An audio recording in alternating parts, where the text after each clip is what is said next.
العالمين والعاقبة للمتقين الصلاة والسلام على سيد المرسلين وحاتم النبيين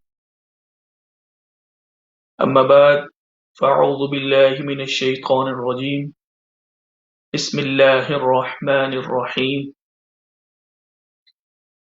الله أكبر الله أكبر الله أكبر لا إله إلا الله الله أكبر الله أكبر ولله الحمد۔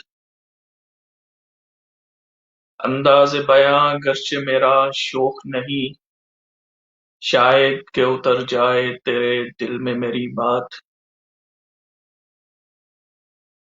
میرے پیارے بھائیوں اور بہنوں،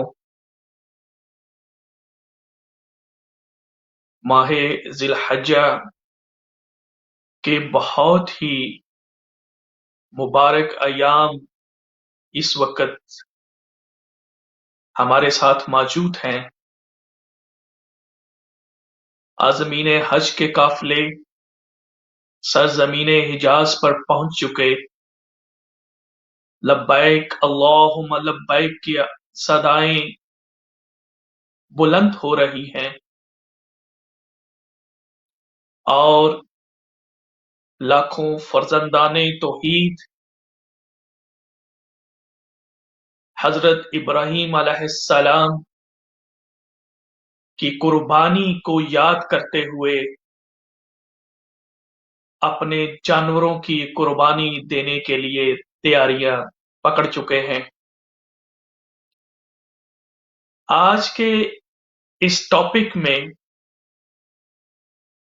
میں مختصر سی گفتگو کروں گا کہ یہ قربانی کا فلسفہ کیا ہے، کیوں کہ سب سے امپورٹنٹ جو چیز ہے وہ یہ ہے کہ ہمیں اپنے ہر عمل کا پتہ ہو کہ ہم کر کیا رہے ہیں اور کیوں کر رہے ہیں۔ اور پھر پیغمبر خدا صلی اللہ علیہ وآلہ وسلم کا فرمان گرامی ہے کہ انما الاعمال بالنیات، کہ عملوں کا دار و مدار تو نیتوں پر ہے۔ تو ہم یہ دیکھ لیں کہ جو عمل ہم کر رہے ہیں اس کے پیچھے ہماری کون سی نیت کار فرما ہے۔ آج کیونکہ موضوع صرف حج اور اس سے جڑے ہوئے معاملات ہیں تو اسی کے اوپر ہی گفتگو کروں گا۔ محترم بھائیوں اور بہنوں، آپ جو بھی ارکان حج اٹھا کے دیکھ لیں، اس کے پیچھے ہمیں ایک قربانی کی داستان نظر آتی ہے۔ چاہے وہ طواف کعبہ ہو، چاہے وہ صفا اور مروہ کے درمیان میں سعی ہو، چاہے شیطان کو کنکریاں مارنی ہو، اور چاہے جانوروں کو ذبح کرنا ہو، اس کے پیچھے حکمت پوشیدہ ہے۔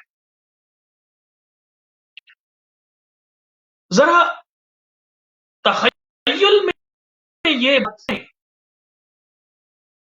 کہ اللہ رب العزت اپنے خلیل اللہ حضرت ابراہیم علیہ السلام کو خواب میں یہ حکم دے رہے ہیں کہ اپنے بیٹے کو اللہ کی راہ میں قربان کر دو۔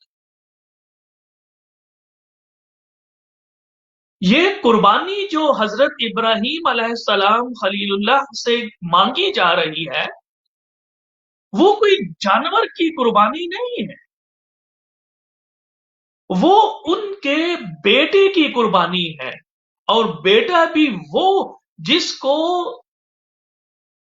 حضرت ابراہیم علیہ السلام نے بڑی منتوں کے بعد، بڑی دعاؤں کے بعد اللہ رب العزت سے مانگا۔ اور اب یہ بیٹا جب انگلی پکڑ کے چلنے کے قابل ہوا ہے۔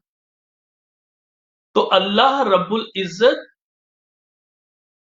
اپنے خلیل سے یہ کہہ رہے ہیں اپنے اس بیٹے کو میری راہ میں قربان کر۔ جانور کی قربانی نہیں ہے، یہ یاد رکھیے گا کہ اللہ ایک ایسی چیز کی قربانی حضرت ابراہیم علیہ السلام سے مانگ رہے ہیں جو ان کو سب سے زیادہ عزیز ہے، اور مسلسل اس خواب کے بعد حضرت ابراہیم علیہ السلام جب اپنے اس خواب کا تذکرہ اپنے بیٹے جناب حضرت اسماعیل علیہ السلام سے کرتے ہیں تو میں قربان جاؤں کہ یہ بات درست ہے کہ حضرت ابراہیم علیہ السلام کی قربانی ایک لازوال قربانی کی داستان، لیکن اس کے ساتھ یہ بھی ذہن میں رکھیں کہ جب حضرت ابراہیم علیہ السلام حضرت اسماعیل علیہ السلام سے یہ بات تذکرہ کرتے ہیں کہ اے بیٹے مجھے اللہ کی طرف سے تمہیں اس کی راہ میں ذبح کرنے کا، قربان کرنے کا حکم دیا جا رہا ہے، تو قربان جاؤں حضرت اسماعیل علیہ السلام کے صبر پر۔ وہ بیٹا جس کو بڑی محبتوں سے حضرت ابراہیم علیہ السلام نے تھوڑا بڑا کیا ہے، وہ پورے صبر کے ساتھ، پوری استقامت کے ساتھ اپنے والد گرامی سے فرماتے ہیں کہ اے والد محترم، اللہ رب العزت کی ذات اقدس نے آپ کو جس کام کا حکم دیا ہے وہ آپ بجا لائیں، اور مجھے آپ صبر کرنے والے، شکر کرنے والے بچوں میں پائیں گے۔ سکھائے کس نے اسماعیل کو آداب فرزندی؟ سکھائے کس نے اسماعیل کو آداب فرزندی؟ یہ وہ کون سی مکتب کی کرامت تھی کہ جس نے حضرت اسماعیل علیہ السلام کو یہ اپنے والد سے مکالمہ فرمایا ہے اور کہا اے والد گرامی، جب آپ مجھے ذبح کریں تو میرا چہرہ، میرا منہ جو ہے وہ نیچے کی طرف رکھنا، ایسا نہ ہو کہ جب آپ میرے گلے پر چھری چلانے لگے تو میری محبت اللہ کی محبت پہ غالب آ جائے، آپ کے ہاتھ ڈگمگا جائیں، کپ کپا جائیں۔ یہ ایک اس بچے کی گفتگو ہے اپنے والد سے۔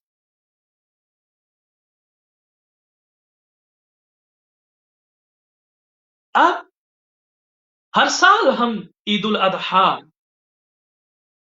سیلیبریٹ کرتے ہیں، مناتے ہیں، لیکن ہم جو قربانی کا اصل فلسفہ ہے اس کو بھول جاتے ہیں۔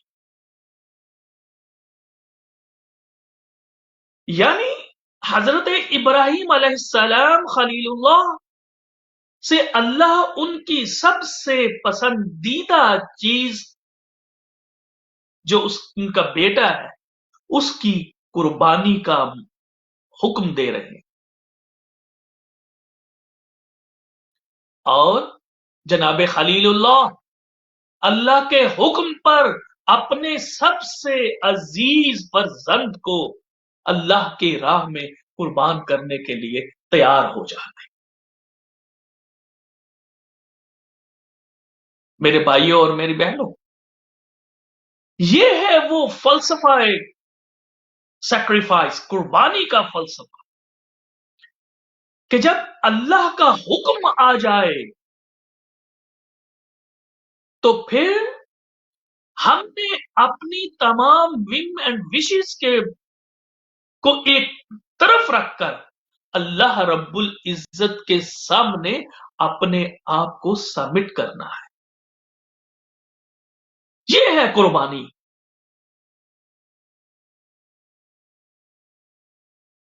اللہ کے احکامات کی پیروی کرنا ہے قربانی اصل میں.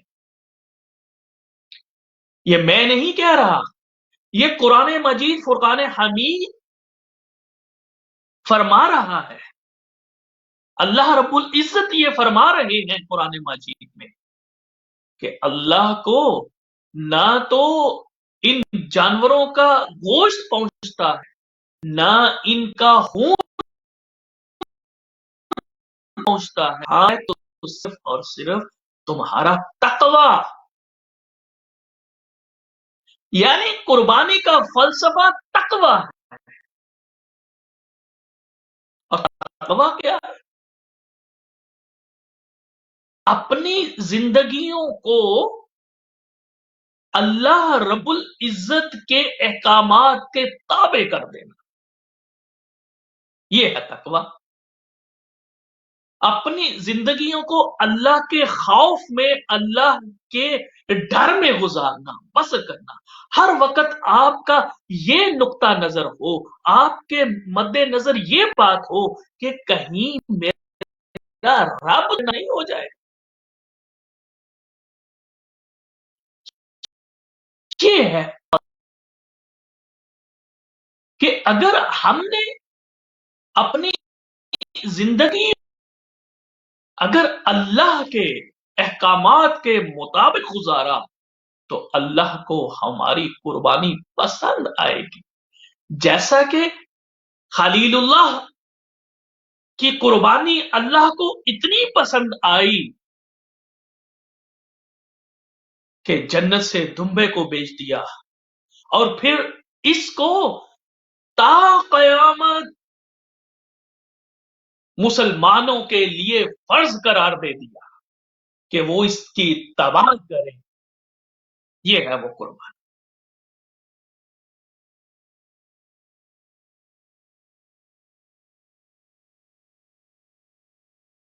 ذرا غور کریں میرے بھائیوں کہ ابراہیم علیہ السلام خلیل اللہ کو یہ حکم ہوتا ہے کہ اپنی بیوی اور بچوں کو ایک صحرا میں دو، اور بیوی بھی اما ہاجرہ جیسی. آگے سے کوئی سوال جواب نہیں ہے. یہ نہیں کہا کہ ہم کھائیں گے کیسے، ہم پیئیں گے کیسے، وہاں ہم دونوں، چھوٹا بچہ ہے، اس کے ساتھ ہم سروائیو کیا کیسے کریں گے. حضرت ابراہیم علیہ السلام نے میرا بڑا پیارا بیٹا اسماعیل ہے جس کو میں نے بڑی مرادوں سے، بڑی دعاؤں سے مانگا، یہ اس صحرا میں اکیلا، اس کی زندگی کی حفاظت کیسے ہوگی. یہ ہے وہ فلسفہ کہ جب اللہ کا حکم آ جائے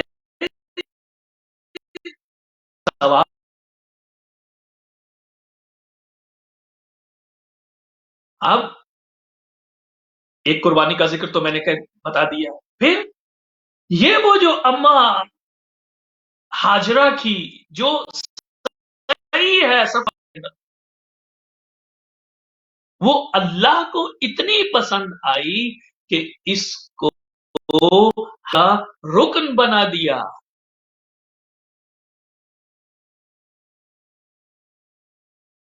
اور قیامت تک یہ اما ہاجرہ کی جو سنت ہے اس کے اوپر امن کیا جائے گا.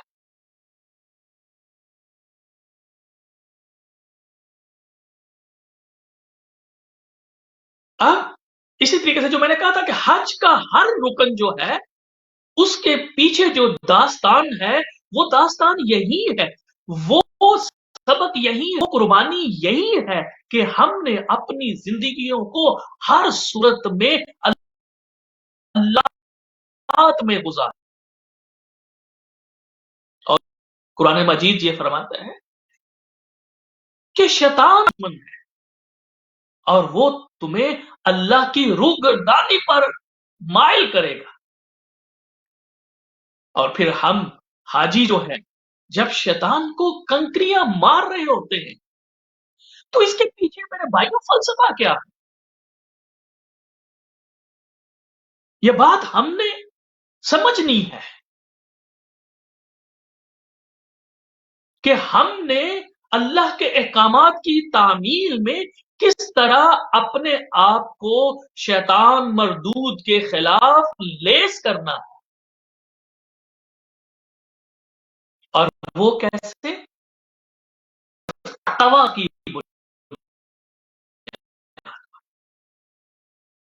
میرے بھائیوں یہ سارے میں نے جو چیزیں آئی اس سے آپ یہ دیکھ سکتے ہیں کہ قربانی کا فلسفہ کیا ہے.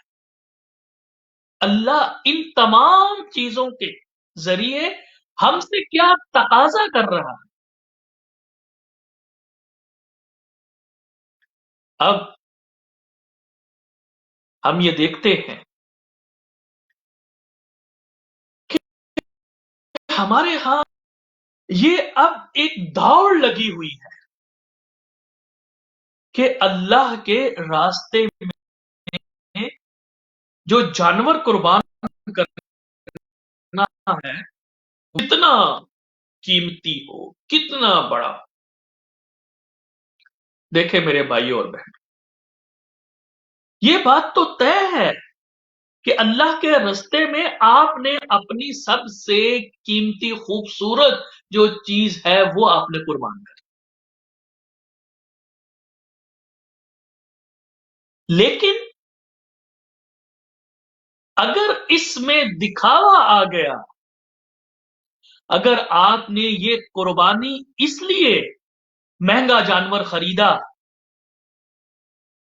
کہ جناب فلاں یہ کہے گا کہ جی فلاں کا جو قربانی کا جانور ہے وہ بڑا خوبصورت ہے بڑا مالدار بندہ ہے وہ اس نے یہ کی ہے، تو یقین جانیے پھر جیسا قرآن کریم فرقان حمید نے فرمایا نہ تو ان جانوروں کا گوشت نہ ان کا خون اللہ تک پہنچتا ہے، اور اگر پہنچتا ہے تو تقوی پہنچتا ہے. تمہاری نیتیں جن کے ساتھ آپ جانوروں کو قربان کر رہے ہیں وہ پہنچتے ہیں.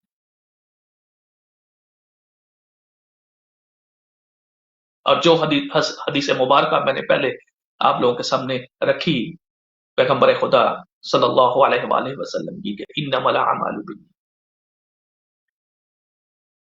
آپ کا عمل جتنا بڑا سے بڑا اچھا ہو لیکن اگر آپ کی نیت دکھاوے کی ہے تو میرے بھائیوں یاد رکھیے اس میں آپ کا کوئی اجر نہیں ہے، آپ کا کوئی حصہ نہیں.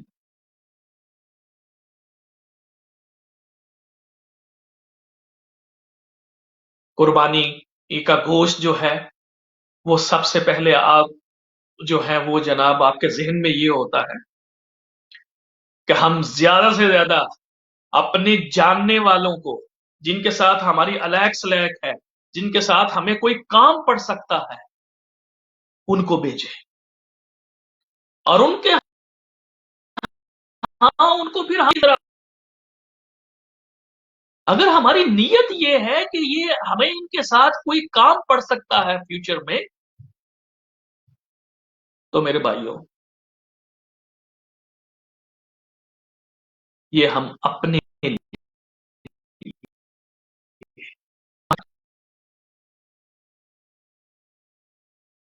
اللہ کے راستے میں قربانی ضرور کریں کیونکہ یہ حکم ہے صاحب استطاعت کے لیے، لیکن اس میں دکھاوا اس میں ریاکاری آپ کے اچھے سے اچھے اس عمل کو بھی آپ کے لیے ضائع کر دیں. اور جو اصل قربانی کا فلسفہ ہے جو میں نے پہلے بیان کیا وہ تو یہ ہے کہ آپ نے تقوی اختیار کرنا ہے اور اللہ کے احکامات کے مطابق اپنی زندگی بسر کرنی. اب یہ سوال آپ خود سے پوچھیں کہ آپ نے 500,000 کا، 1 ملین کا، 1.5 ملین کا آپ نے ایک جانور لے لیا ہے، اس کو قربانی بھی اس نے آپ نے کر دی، لیکن میرا عمل جو ہے وہ اس قربانی کے فلسفے کے خلاف ہے، میری زندگی جو ہے وہ اللہ کی نافرمانیوں میں گزر رہی ہے، میری زندگی جو ہے وہ روز احکامات الہیہ کی پابندی نہ کرنے میں گزر رہی ہے، تو پھر اس کا سوال مجھے خود سے پوچھنا ہے کہ میں نے اس قربانی سے مجھے کیا ملا،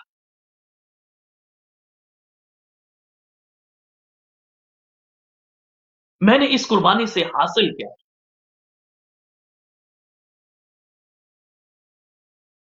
دکھاوا، ریاکاری بڑی سے بڑی، جیسے میں نے کہا سب چیزوں میں، نماز میں بھی الذین هم عن صلاتهم ساہون، الذین هم عن صلاتهم ساہون، الذین هم عن صلاتهم ساہون.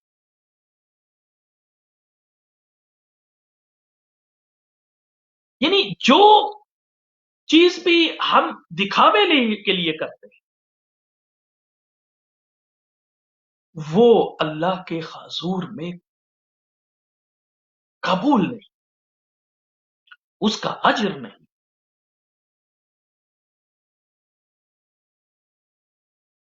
اور اگر ہم چاہتے ہیں کہ صاحب استطاعت ہے، 500,000 کا، 5 لاکھ کا، 1 ملین کا جانور قربان کرنے کی بجائے اگر ہم ایک مناسب قیمت کا جانور اللہ کی راہ میں قربان کرتے ہیں اور باقی رقم سے ہم اللہ کی محلوق کی خدمت کرتے ہیں، تو میرے بھائیوں اور بہنوں اس کا بھی بہت اجر ہے. یعنی وہ اس قربانی کا بدل نہیں ہے. آپ قربانی، جانور کو قربان کرنے کو اور اللہ کی راہ میں خرچ کرنے کو آپ گڑبڑ نہ کریں، وہ صاحب استطاعت پر فرض ہے کہ وہ جانور کی قربانی کرنی ہے، لیکن اگر آپ اس کو اس طرح سے تقسیم کر لیتے ہیں جیسے میں نے آپ کو بتایا ہے تو اس کا بھی ایک اپنا اجر ہے، اس کی بھی وہ اس نیکی کا بھی اپنا اجر ہوگا اللہ کے حضور، کیونکہ خدا کے عاشق تو ہیں ہزاروں، بنوں میں پھرتے ہیں مارے مارے، میں اس کا بندہ بنوں گا جسے خدا کے بندوں سے پیار ہوگا.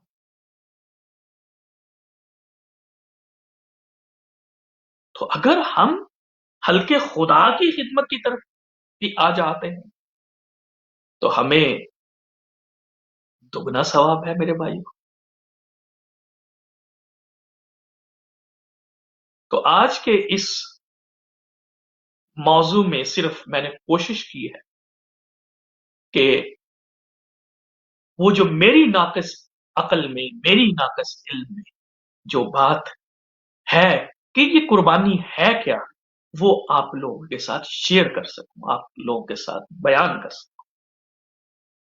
تو بس آپ نے یاد یہ رکھنا ہے کہ اللہ کو نہ تو تمہارے قربان کیے گئے جانوروں کا گوشت پہنچتا ہے اور نہ ہی ان کا خون، اگر پہنچتا ہے تو صرف اور صرف وہ تقوی جو تمہارے دلوں میں ہے، وہ تقوی، یعنی وہ خواہش، وہ آپ کا عمل جس سے یہ ثابت ہو کہ آپ اپنی زندگیاں اللہ رب العزت کے تحت گزار رہے ہیں.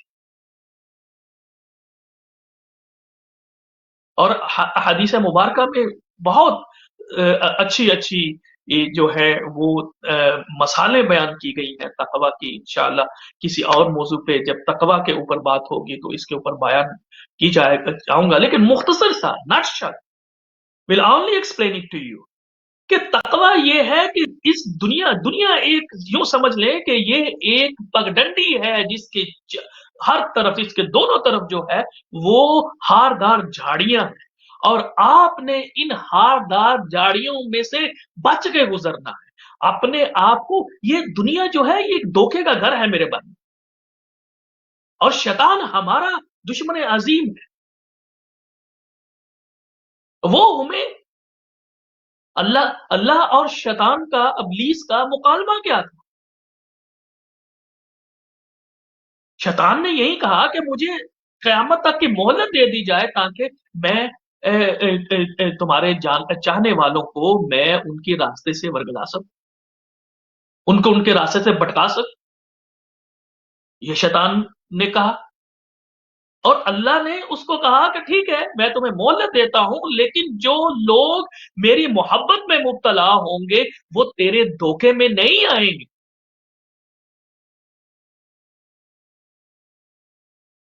اور یہی تقویٰ ہے، اپنے آپ کو اس دنیا کے دھوکے سے بچانا، ان دنیا کی برائیوں سے بچانا، شیطان کے ہتھ کنڈوں کو ناکام بنانا.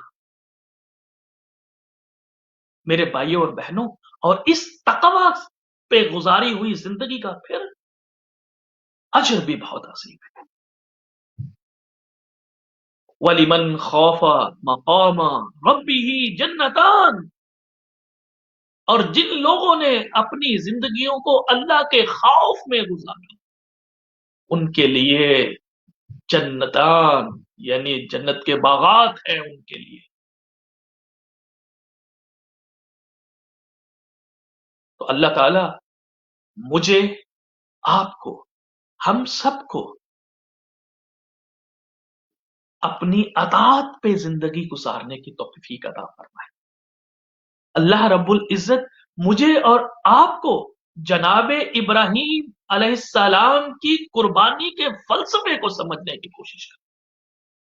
اللہ رب العزت ہمیں جناب اسماعیل علیہ السلام کے صبر پر چلنے والا بنا، کہ جب راہ خدا پہ چلنے میں ہم پر کوئی مشکلات آئیں تو ہم صبر والے بن جائیں، اور اپنی تکالیف کا، اپنی مشکلات کا، انما اشکو بثی و حزنی الی اللہ، کہ ہم اپنی تکالیف کا، اپنی مصیبتوں کا اللہ کے سوا کسی سے شکوہ نہ کریں.